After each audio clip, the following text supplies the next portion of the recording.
Hi friends, പുതിയൊരു വീഡിയോയിലേക്ക് എല്ലാവർക്കും സ്വാഗതം. ദേവിക മുത്തശ്ശിയോട് പറയാണ്, മുത്തശ്ശിക്ക് ചൊറിച്ചിലുണ്ടെങ്കിൽ ഡോക്ടറെ പോയി കാണുകയാണ് വേണ്ടത്, അല്ലാതെ വിവരക്കേട് വിളിച്ച് പറയുകയല്ല വേണ്ടത്. ഞാൻ കൊണ്ടുപോവാം മുത്തശ്ശിയെ ഡോക്ടറുടെ അടുത്തേക്ക്. ഒരു ഡോസ് മരുന്ന് കുടിച്ചാൽ തന്നെ മുത്തശ്ശിയുടെ എല്ലാ അസുഖവും മാറും.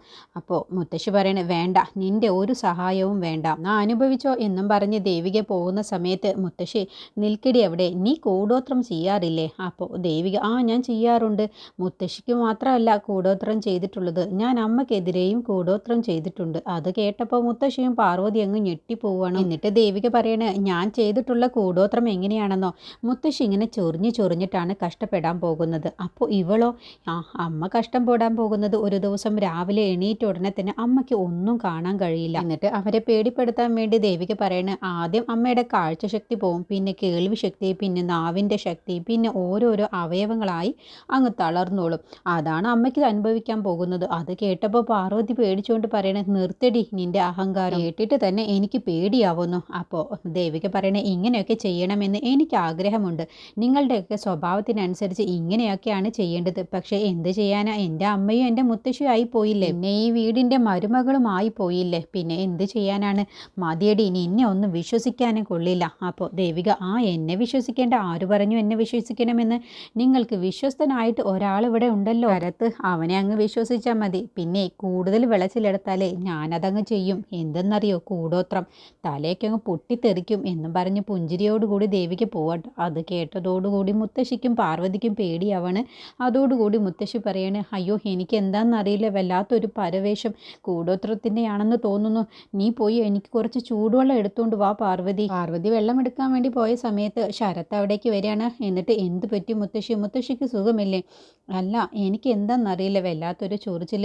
അയ്യോ, മുത്തശ്ശിക്ക് തക്കാളിപ്പനിയാണ്. തക്കാളിപ്പനിയോ? അതിന് ഞാൻ തക്കാളി കഴിച്ചിട്ട് കുറേ ദിവസമായല്ലോ. തക്കാളിയിൽ നിന്നും ഒന്നുമല്ല ഈ പനി വരുന്നത്, ഞാനൊന്ന് തൊട്ട് നോക്കട്ടെ. ഇല്ലല്ലോ, അമ്മയ്ക്ക് പനിക്കണമൊന്നുമില്ല. പിന്നെ എന്താ ഇപ്പോൾ? ഇത് മോനെ വേറൊന്നുമല്ല, ഇത് കൂടോത്രമാണ്. ആ ദേവിക കൂടോത്രം ചെയ്തിട്ടുണ്ട്. അവളില്ല എന്നൊക്കെ പറയുന്നുണ്ട്, പക്ഷേ എനിക്കത് വിശ്വാസമില്ല. അപ്പോൾ ശരത്ത് പറയും, അല്ല, ആ ദേവിക കൊണ്ടുവന്ന് എന്തെങ്കിലും കഴിച്ചോ? വല്ല മുറുക്കോ മറ്റെന്തെങ്കിലും? അവൾ കൊണ്ടുവന്നതൊന്നും ഞാൻ കഴിച്ചിട്ടില്ല. ഞാൻ കഴിച്ചു, നിന്റെ അമ്മ കൊണ്ടുവന്ന മുറുക്കാണ് ഞാൻ കഴിച്ചത്. അപ്പം മോൾ എന്തായാലും കൂടോത്രം ഒന്നും ചെയ്യില്ലല്ലോ. അപ്പോൾ ശരത്ത്, എൻ്റെ അമ്മ അങ്ങനെ ഒന്നും ചെയ്യില്ല, എൻ്റെ അല്ലേ അമ്മ. അപ്പോൾ ഞാൻ അമ്പലത്തിൽ പോയിട്ട് ദോഷങ്ങളൊക്കെ മാറാൻ വേണ്ടി ഒരുപാട് പ്രാർത്ഥിച്ചതാണ്, പക്ഷേ എന്നിട്ടും ദോഷങ്ങളൊന്നും പോയിട്ടില്ല. അപ്പം മോളുടെ വാക്ക് കേട്ട് ഞാൻ ആഭരണങ്ങളൊന്നും അമ്പലത്തിലേക്ക് ഇട്ടു പോവാതിരുന്നത് എന്തുകൊണ്ടും നായുള്ളൂ. അല്ല എന്നുണ്ടെങ്കിൽ കള്ളന്മാർ ആ ആഭരണങ്ങളെല്ലാം കൊണ്ടുപോയനെ. അത് കേട്ടപ്പോൾ ശരത്തിന് എന്തോ ഒരു പന്തികേട് പോലെ തോന്നണം. എന്താ മുത്തശ്ശി പറഞ്ഞത്? ആഭരണങ്ങളോ? അതെ, പ്രഭമോള് പറഞ്ഞു ആഭരണങ്ങളൊന്നും ഇട്ടു പോവണ്ട അമ്പലത്തിലേക്ക്, ഇവിടെ തന്നെ ഊരി വെച്ചേക്കാൻ. അതുപോലെ തന്നെ ഞാൻ അനുസരിച്ചു. ഇവിടെ എല്ലാം ഊരി വെച്ചിട്ടാണ് ഞാൻ അമ്പലത്തിലേക്ക് പോയത്. ആഭരണത്തിനൊക്കെ ഇപ്പൊ നല്ല വിലയുള്ളതല്ലേ? അത് ശരിയാണ് മുത്തശ്ശി പറഞ്ഞത്, എന്തും സംഭവിക്കാൻ പറ്റും. അതെന്താ ശരത്ത് അങ്ങനെ പറഞ്ഞത്? അല്ല, എൻ്റെ അമ്മയ്ക്ക് കുറച്ച് ദീർഘവീക്ഷണം കൂടുതലാണ്, അതുകൊണ്ടാണ് മുത്തശ്ശിയോട് അങ്ങനെ പറഞ്ഞത്. അല്ലായിരുന്നെങ്കിൽ മുത്തശ്ശി ആഭരണങ്ങളൊക്കെ ഇട്ടുകൊണ്ട് പോകുമായിരുന്നല്ലോ. അത് ശരിയാണ്, പ്രഭമോള് പറഞ്ഞത് തന്നെയാണ് ശരി. അല്ല, മുത്തശ്ശിയുടെ ഏത് കയ്യിലാണ് ചൊറിച്ചിലുള്ളത്? ഈ കയ്യിലൊക്കെ ഉണ്ട്.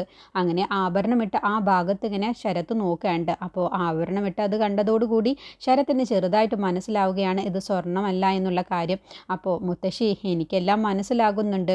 എന്തായാലും മുത്തശ്ശിയുടെ ഈ ചൊറിച്ചിലൊക്കെ പെട്ടെന്ന് തന്നെ മാറിക്കോളും എന്നും പറഞ്ഞ് ശരത്ത് അവിടെ നിന്ന് പോവാട്ടോ. എന്നിട്ട് പ്രഭാവതിയുടെ ഫോണിലേക്ക് വിളിക്കുകയാണ്. അപ്പോൾ പ്രഭാവതി ഒരു സംശയത്തോടു കൂടിയാണ് ശരത്തിൻ്റെ ഫോൺ എടുക്കുന്നത്. ഇവനെങ്ങാനും സത്യം കണ്ടുപിടിച്ചോ എന്നുള്ള ഭാവത്തിൽ കേട്ടോ.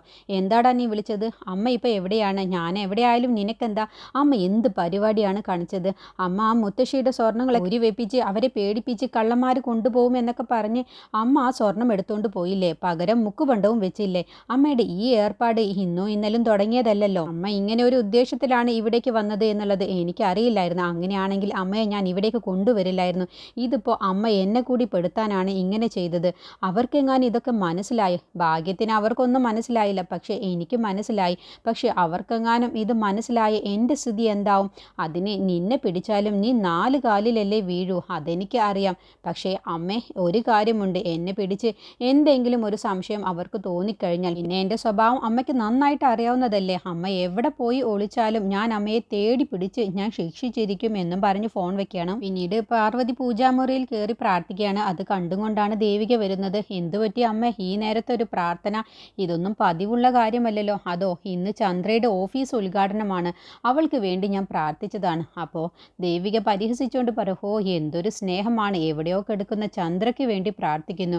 ഇതുവരെ അമ്മ അച്ഛന് വേണ്ടി പ്രാർത്ഥിക്കുന്നത് ഞാൻ കണ്ടിട്ടില്ല. എങ്ങനെ ഞാൻ പ്രാർത്ഥിക്കും? അങ്ങേര് എന്നെ ഇതുവരെയും സ്നേഹിച്ചിട്ടില്ല. സ്നേഹിച്ചിരുന്നെങ്കിൽ നിന്റെ പേരിലേക്ക് ഈ വീടും സ്ഥലവും എഴുതി തരില്ലായിരുന്നല്ലോ. സത്യത്തിൽ അങ്ങേരെ തിരിഞ്ഞു നോക്കാൻ പാടില്ലാത്തതാണ്. പക്ഷേ എൻ്റെ നല്ല മനസ്സുകൊണ്ടാണ് ഞാൻ ഇപ്പോഴും അങ്ങേരെ നോക്കുന്നത്. അപ്പോൾ ദേവിക പറയണേ, എന്താ അമ്മ കരുതിയത്? ചന്ദ്രയുടെ ഓഫീസ് നല്ലതുപോലെ മുന്നോട്ട് പോകുമെന്ന് അമ്മ കരുതുന്നുണ്ടോ? എന്താ സംശയം? നീ കണ്ടോ, അത് വൻ വിജയം തന്നെ ആയിരിക്കും. അത് കേട്ടപ്പോൾ ദേവിക അങ്ങ് പുഞ്ചിരിക്കുകയാണ്. നീ പരിഹസിച്ചോ? എൻ്റെ കണ്ണിൽ സിദ്ധു മാത്രമല്ലേ ദൈവമായിട്ടുള്ളത്? അപ്പോൾ ദേവിക പറയണേ, ഈ വിളക്കിപ്പോൾ അമ്മ കത്തിച്ചില്ലേ, ഇത് വെറുതെയാണ്. ഒരിക്കലും അവളുടെ ഓഫീസ് ഉദ്ഘാടനം നടക്കാൻ തന്നെ പോകുന്നില്ല. അതെന്താടി നീ അങ്ങനെ പറഞ്ഞത്? എന്തെങ്കിലും കള്ളത്തരത്തിൽ അവളുടെ ഓഫീസ് പൂട്ടിക്കാനുള്ള പരിപാടി ആയിരിക്കുമല്ലേ? അപ്പോൾ ദേവിക പറയണേ, ഞാൻ കള്ളത്തരത്തിൽ പൂട്ടിക്കേണ്ട ആവശ്യമൊന്നുമില്ല. അല്ലാതെ തന്നെ ആ ഓഫീസ് പൂട്ടിക്കോളും, ആദ്യത്തെ ദിവസം തന്നെ പൂട്ടിക്കോളും. അപ്പോൾ നീ കരുതുന്ന പോലെ ഒന്നുമല്ല, ചന്ദ്ര മിടുക്കിയാണ്. പിന്നെ പോരാത്തതിന് വിഷ്ണുവും കൂടി അവരോടൊപ്പം ഉണ്ട്. വല്ലാത്തൊരു വിഷ്ണു തന്നെ. എന്താടി ഇങ്ങനെ പറയുന്നത്? നീ വല്ലതും ഒപ്പിച്ചിട്ടുണ്ടോ? അയ്യോ, ഞാൻ ഒരു പാവമാണ്, എന്തിനാണ് ഞാൻ ഒപ്പിക്കുന്നത്? ഞാൻ അമ്മയോട് പറഞ്ഞിട്ടില്ലേ നിത്യയുടെയും ശരത്തിൻ്റെയും വിവാഹം മുടങ്ങുമെന്ന്? അതുപോലെ നടന്നില്ലേ? അതുപോലെ ആദ്യത്തെ ദിവസം തന്നെ ചന്ദ്രയുടെ ഓഫീസും പൂട്ടേണ്ടി വരും. അത് കേട്ടപ്പോൾ പാർവതി ഇവൾ എന്തോ ഒരു ചതി ഒപ്പിച്ചിട്ടുണ്ടല്ലോ എന്നുള്ള ഭാവത്തിലാണ് ദേവികയെ നോക്കുന്നത്. ഇത് പ്രഭാവതിയെ ഫോണിൽ ക്രൈംബ്രാഞ്ച് ഓഫീസർ വിളിക്കുകയാണ്. എന്നിട്ട് പറയണേ, പ്രഭാവതി അമ്മയല്ലേ? അതെ, എനിക്ക് നിങ്ങളെ ഒന്ന് കണ്ട് സംസാരിക്കണമല്ലോ. ബീച്ച് റോഡിലേക്ക് വരാൻ പറ്റുമോ? അതിന് നിങ്ങൾ ആരാണെന്നുള്ളത് അറിയാതെ ഞാനെങ്ങനെ വരും? നിങ്ങൾക്ക് വിശ്വസിക്കാൻ വേണ്ടി ഞാൻ ചില സൂചനകളൊക്കെ പറയാം. നിങ്ങളുടെ മൂത്ത മകൻ ശ്രാവൺ മരിച്ചതിൽ ഒരു ദുരൂഹതയുണ്ടോ എന്ന് നിങ്ങൾക്ക് സംശയമുണ്ട്. അതിൽ സംശയിക്കുന്നത് നിങ്ങളുടെ രണ്ടാമത്തെ മകൻ ശരത്തിനെയാണോ? ഞാൻ പറഞ്ഞത് ശരിയല്ലേ? അതുപോലെ ദുരൂഹ സാഹചര്യത്തിൽ മരിച്ചവരാണ് റിട്ടയർഡ് DYSP നടേശൻ ബി. ഇവരൊക്കെ മരിച്ചതിൽ ശരത്ത് തന്നെയാണ് എന്നുള്ള കാര്യം നിങ്ങൾക്കും സംശയമുണ്ട്. അത് കേട്ടപ്പോൾ പ്രഭാവതി ഇയാളിപ്പോൾ ആരായിരിക്കും എല്ലാ സത്യവും അറിഞ്ഞുകൊണ്ട് സംസാരിക്കുന്നത് പോലെ എന്നുള്ള ഭാവത്തിൽ ഞെട്ടലോടുകൂടിയാണ് നിൽക്കുന്നത്. അപ്പോൾ ഞാൻ ആരാണെന്നുള്ളത് നിങ്ങൾക്ക് മനസ്സിലായോ? അപ്പോൾ അത് കേട്ടപ്പോൾ പ്രഭാവതി പോലീസാണോ? അതൊക്കെ മേലെയാണ് എന്ന് പറയട്ടോ. എങ്കിൽ നിങ്ങൾ ഞാൻ പറഞ്ഞ സ്ഥലത്തേക്ക് വരില്ല? ഞാൻ വരാം. എങ്കിൽ ഞാൻ വിളിച്ച കാര്യം ആരെയും നിങ്ങൾ അറിയിക്കരുത്, അതാണ് നിങ്ങൾക്ക് നല്ലത് എന്നൊക്കെ പറയട്ടോ. അങ്ങനെ പ്രഭാവതി ബീച്ചിലേക്ക് പോവാണ്. അപ്പോഴത്തേക്കും ക്രൈംബ്രാഞ്ച് ഓഫീസർ അവിടേക്ക് എത്തണം. എന്നിട്ട് പ്രഭാവതിയോട് ശരത്തിനെ കുറിച്ച് കാര്യങ്ങളൊക്കെ ചോദിച്ചറിയുകയാണ്. എന്താണ് അവൻ്റെ ലക്ഷ്യം എന്നൊക്കെ ചോദിക്കുമ്പോൾ, എനിക്കറിയില്ല, നിങ്ങൾക്ക് അവനെ ഒന്ന് നന്നാക്കി കൂടെ എന്ന് ചോദിക്കുമ്പോൾ, ഞാൻ പറഞ്ഞാലൊന്നും അവൻ ഒരിക്കലും നന്നാവില്ല, അവനൊന്ന് നന്നായി കാണണമെന്ന് തന്നെയാണ് എൻ്റെയും ആഗ്രഹം. പിന്നെ സാറ് ചോദിച്ചില്ലേ എന്താണ് അവൻ്റെ ലക്ഷ്യം എന്നുള്ളത്? അവൻ ദേവികയാണ് അവൻ്റെ ലക്ഷ്യം. അതിന് അവൻ്റെ വിവാഹം നിശ്ചയിച്ചിട്ടുള്ളത് മറ്റൊരു പെൺകുട്ടിയുമായിട്ടല്ലേ? അത് നിത്യ. പക്ഷേ അതൊക്കെ അവൻ്റെ വെറും അഭിനയമാണ്. അവൻ്റെ ലക്ഷ്യം മുഴുവനും ദേവികയാണ്. ദേവികയെ സ്വന്തമാക്കാനാണ് അവൻ ഇങ്ങനെയൊക്കെ കാണിച്ചു കൂട്ടുന്നത് തന്നെ. അവനിപ്പോൾ ചെയ്തു കൂട്ടിയ കൊലപാതകങ്ങൾ, ഒന്ന് റൂബി കൊലക്കേസ്, നടേശൻ കൊലക്കേസ്, സുധിയുടെ മരണം, അങ്ങനെ അറിയാവുന്നതിനും കൂടുതൽ ലിസ്റ്റുകളാണ് അവൻ്റെ പേരിലുള്ളത്. ഇനിയിപ്പോൾ അതിലേതൊക്കെയാണ് അവൻ ചെയ്തിട്ടുള്ളത് എന്നാണ് ഇനി കണ്ടുപിടിക്കാനുള്ളത്. അവനിനി രക്ഷപ്പെടാൻ കഴിയില്ല. അവനിനി എവിടെയോ ഒരു തൂക്കുകയറ് ഒരുങ്ങുന്നുണ്ട്, അതിലേക്ക് നടത്തിക്കൊണ്ടു പോവാനാണ് ഞാനിപ്പോൾ വന്നിട്ടുള്ളത്. അത് കേട്ടപ്പോൾ പ്രഭാവതി അങ്ങ് ഞെട്ടിപ്പോവാണ്. അപ്പോൾ നിങ്ങളോടൊപ്പം ഞാൻ സംസാരിച്ചതൊന്നും ഒരു കാരണവശാലും ആരും അറിയരുത്. ഞാൻ നിങ്ങളോട് ഫോണിൽ സംസാരിച്ചത് വരെ റെക്കോർഡാക്കി വെച്ചിട്ടുണ്ട്. നിങ്ങൾ എന്തെങ്കിലും ചെയ്താൽ അത് ഞാൻ ഉപയോഗിക്കും. അതുകൊണ്ട് ആരെയും ഒന്നും അറിയിക്കരുത്, ഞാൻ വന്നതും ആരെയും അറിയിക്കരുത് എന്നൊക്കെ പറഞ്ഞിട്ടാണ് അവിടെ നിന്നും പോകുന്നത്. പിന്നീട് സ്വാമിയോട് ജയശങ്കർ പറയണേ, ഞാൻ ചന്ദ്രയുടെ ഓഫീസ് ഉദ്ഘാടനത്തിന് ഞാൻ വരുന്നില്ല. അതെന്തു പറ്റി സാറിപ്പോൾ അങ്ങനെ ഒരു തീരുമാനമെടുക്കാൻ? ഞാൻ ഇവിടെ നിന്നും പോരുന്നത് ആർക്കും ഇഷ്ടമില്ല. അവർ ആ പരിപാടിക്ക് ഞാൻ പോയി കഴിഞ്ഞാൽ നിരഞ്ജനും അക്ഷരയും ശ്രുതിമോളെയും കൂട്ടി ഇവിടെ നിന്നും പോവും. അതെനിക്ക് സഹിക്കാൻ കഴിയില്ല. അത് പിന്നെ സാറ് ഒരു തീരുമാനമെടുത്താൽ അതിൽ നിന്നും പിന്മാറാത്ത ആളാണല്ലോ. ഇവർക്ക് വേണ്ടി ഇങ്ങനെ ഒരു തീരുമാനമെടുത്താൽ പിന്നെ എപ്പോഴും അവർ ഇത് പറഞ്ഞായിരിക്കും സാറിനെ ഭീഷണിപ്പെടുത്തുക. അപ്പോൾ ജയശങ്കർ പറയണ, അതുകൊണ്ട് മാത്രമല്ല, ചന്ദ്ര എന്തിനാണ് എന്നെ വന്ന് വിളിച്ചത്? സിദ്ധുവിൻ്റെ ശത്രുക്കളെ നോക്കിയാണ് അവൾ ഓരോരുത്തരെയായി വിളിച്ചിട്ടുള്ളത്. അവളുടെ ആ കളിക്കൊന്നും എനിക്ക് കൂട്ടു നിൽക്കാൻ കഴിയില്ല.